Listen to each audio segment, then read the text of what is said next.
आप सभी लोगों को मेरा नमस्कार। मैं हूं ब्रजेश कुमार। आज हमें बात करनी है आपसे विधवा आवास योजना के संबंध में। ये विधवा आवास योजना है वो उत्तर प्रदेश सरकार की जो मुख्यमंत्री आवास योजना है उसी का एक हिस्सा है और ये 2024 में सरकार ने इसे वरीयता दी थी कि जो भी 18 से 40 वर्ष की विधवाएं हैं जिनके पास अपना मकान नहीं है, तो ऐसे लोगों को हम वरीयता क्रम में आवास देंगे, ये सरकार का कहना था और दिया भी। अभी करीब 4-5 महीने पहले जो सर्वे हुआ था विधवाओं का, तो उसमें 18 से 40 वर्ष की ऐसी विधवाओं का सर्वे किया गया था जिनके पास उनका अपना मकान नहीं था। और हमारे जो ग्रामीण परिवेश है, सामाजिक व्यवस्था है, तो वहाँ पे ऐसा देखा जाता है कि विधवाओं के साथ में जो घर के लोग होते हैं वो अच्छा व्यवहार नहीं करते हैं। लड़का जैसे सास बहू हो गई, अगर किसी का पति खत्म हो जाता है तो लोग बहुओं को घर से बाहर भी निकाल देते हैं, उनको अलग कर देते हैं, उनका आर्थिक सहयोग नहीं करते हैं और यहाँ तक होता है कि उनको घर से भगाने का प्रयास भी करते हैं। उसके पीछे का जो कारण होता है वो होती है संपत्ति। अक्सर देखा जाता है, हम लोगों के सामने इस तरह के मामले आते रहते हैं।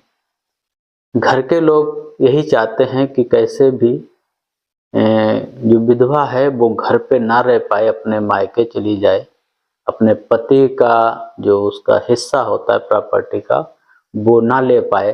तो ये सारी चीज़ें चलती रहती हैं।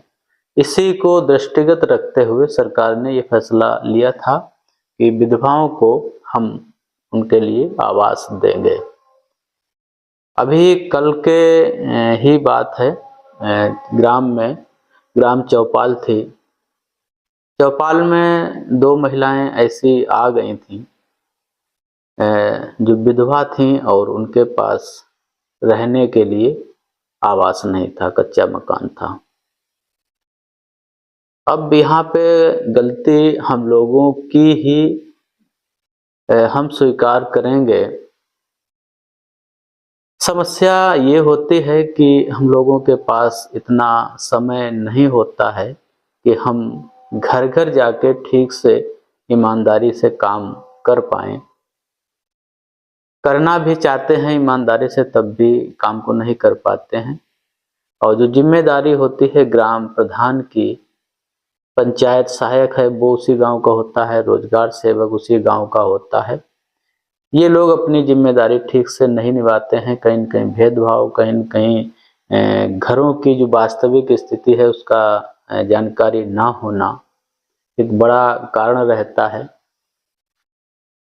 बीच में आप लोगों में से तमाम लोगों ने ये पूछा था कि क्या विधवा आवास योजना अब भी मिल रहे हैं। तो बीच बीच में हम लोगों से कहा जाता है, एक पिछली बार भी कहा गया था कि अगर कोई विधवा अभी भी छूटी है जिसको आवास की आवश्यकता है, उसको आवास देने के लिए उसका कागजात वगैरह ले लें, उसका रजिस्ट्रेशन करवा दें। तो ये अभी भी चांस हैं जो विधवा आवास योजना के लिए, विधवाओं को आवास दिए जाने के लिए। यहाँ पे एक बात हमने और देखी है, सिर्फ विधवा होना पर्याप्त नहीं है। कई विधवाएं ऐसी सामने आ जाती हैं जिनकी उम्र 40 वर्ष से ज़्यादा होती है। अब वो कहती हैं कि हम भी तो विधवा हैं, हमें आवास नहीं मिला। फिर उनका एक मानक और होता है कि हम विधवा हैं, उनके पास मकान होता है। तो फिर जिनके पास मकान है उनको आवास योजना का लाभ किसी भी हालत में नहीं मिल सकता है। विधवाओं को सरकार वरीयता दे रही है, प्राथमिकता दे रही है उनको कि उनके आवास बन जाएं। जो अभी सर्वे चल रहा है, आवास प्लस 2024 की जो सूची बनेगी उसके लिए सर्वे चल रहा है, तो उससे हटकर योजनाएं चलती रहती हैं जिसमें सरकार प्राथमिकता के आधार पर तय करती है कि हमको किस व्यक्ति को पहले लाभ देना है। तो उसी में ये भी आता है, जो भी विधवाओं का सिलेक्शन हुआ था आवास के लिए, पंजीकरण किया गया था, उन सभी को आवास आवंटित किए जा चुके हैं। उनको तृतीय किस्त तक मिल गई हैं जिन लोगों ने बना लिया है, कुछ लोगों ने नहीं बनाया है। तो ये छोटी सी बात थी आपके सामने रखने के लिए। आप लोगों से मैं एक अपेक्षा करूंगा कि आप हमारा सपोर्ट करिए इस YouTube चैनल पर, जिससे मैं आपके हक और आपके अधिकार की बात लोगों तक रख सकूं, ज़्यादा से ज़्यादा लोगों तक रख सकूं। क्योंकि जब भी आप कोई अपना नेतृत्व कराने के लिए किसी नेता का चयन करते हैं, उसका सपोर्ट करते हैं, तभी वह व्यक्ति सक्षम होता है आपकी बात को रखने के लिए।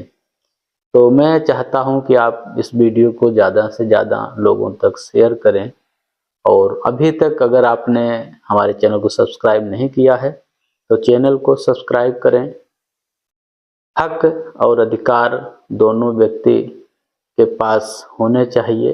हक के लिए हमको लड़ाई लड़नी होती है, अधिकार हमें कानून दे तो देता है, लेकिन हम उन अधिकारों का प्रयोग नहीं कर पाते हैं, हमें जानकारी नहीं होती है, हमारे अधिकारों की आवाज़ उठाने वाला कोई व्यक्ति नहीं होता है। और गांव में मैं जाता हूं, देखता हूं कि आज भी लगता है कि अभी हम बहुत पीछे हैं। छोटे से जगह में, छोटे से घरों में हमने 3-3, 4-4, 5-5 परिवार रहते हुए देखे हैं, और जब उनके घर के अंदर जब हम पहुंचते हैं, देखते हैं, तब ऐसा महसूस होता है कि हम आज जहां पे बैठे हैं उस जगह से वो व्यक्ति 20 से 25 साल, 30 साल पीछे बैठे हुए हैं। तो शिक्षा जरूरी है, जानकारी जरूरी है। हमारा साथ देने के लिए, हमारा सपोर्ट करने के लिए हमारे चैनल को सब्सक्राइब करिएगा, वीडियो को लोगों तक शेयर भी करिएगा।